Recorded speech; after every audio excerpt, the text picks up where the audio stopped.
Hi friends எல்லாருக்கும் வணக்கங்க. நான் தேவி திண்டுக்கல் மாவட்டத்திலிருந்துங்க. இன்றைக்கி என்ன வீடியோ பார்க்க போகிறோம் அப்படின்னு கேட்டிங்கன்னா, நம்ம வீட்டுக்கு வந்த புது வரவுகள் பற்றி இந்த வீடியோவில் சொல்லுறேங்க. அதுக்கு முன்னாடி மாடு போட்டிருக்கேன் பாருங்கன்னு சொல்லி போட்டிருப்பேன். வாங்கியிருக்கேன்னு சொல்லியிருக்க மாட்டேன். கண்டிப்பாக 2 மாடு வாங்கியிருக்கேன். இதுதான் உண்மை. இந்த மாடு பார்த்திங்கன்னா, நான் வச்சுருந்த 2 மாடுகளில் ஒரு மாடு அந்த 23,000 ரூபாய்க்கு வாங்கினேன்னு சொன்னேன் இல்லைங்களா, அந்த மாடு தாங்க இந்த மாடு. இந்த மாடு இப்போ தான் கன்றுக்குட்டி போட்டு பால் கறந்துட்டுருக்கு. பரவாயில்ல கறவைக்கு. அப்புறம் பார்த்திங்கன்னா நம்ம கன்றுக்குட்டி பார்த்திங்கன்னா ஊசி போட்டிருக்கேன். சினையாக இருக்கா என்னன்னு தெரியல. சினையாக இருந்துச்சுன்னா சந்தோஷம். தலையீட்டு தான் அது ஒன்றும் பிரச்சனை இல்லை. 5-6 ஈத்துக்கு வச்சுக்கலாம். நம்ம மாடு போட்ட கன்றுக்குட்டி தான் அந்த கன்றுக்குட்டி. அப்புறம் நம்மளோட செவலை மாடு. நம்ம செவலை மாடு தான் சினையே நிற்க மாட்டேங்குதுன்னு சொல்லியிருப்பேன் வீடியோவில்.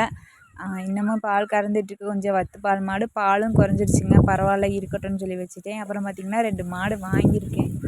2 மாடு வாங்கியிருக்கேங்க. முதல்ல தெரியுதுல இந்த செவலை மாடு பார்த்திங்கன்னா செனை ரொம்ப செனை. இன்னொரு 10-15 நாளில் கன்றுக்குட்டி போட்டோன்னு சொல்லி எதிர்பார்க்குறேன்.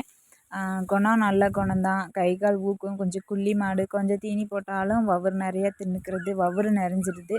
தண்ணிக்கும் பரவாயில்ல, மேய்ச்சலுக்கும் பரவாயில்ல. சுழியாக சுத்தம் இருக்குது. பல் சேர்ந்த மாடு தான். இன்னொரு 1 ஈத்து 2 ஈத்து அந்த மாதிரி தான் நம்ம வச்சுக்கிற மாதிரி இருக்குங்க. அப்புறம் அங்கிட்டு பார்க்குறீங்களா கருப்பு மாடு. அந்த கருப்பு மாடு செனை மாடு தான்.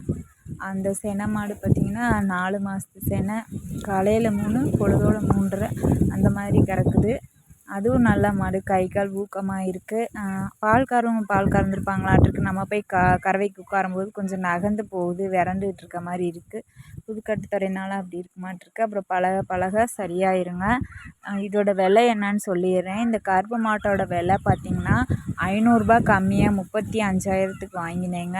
அப்புறம் இந்த செனை மாட்டோட விலை என்னன்னு கேட்டிங்கன்னா 37,000 வாங்கினாங்க. இந்த செனை மாடு பார்த்திங்கன்னா கண்டிப்பாக நான் ஒரு 15 நாள் அதுவே அதிகம்னா கன்றுக்குட்டி போட்டுருங்க. அவ்வளோதாங்க.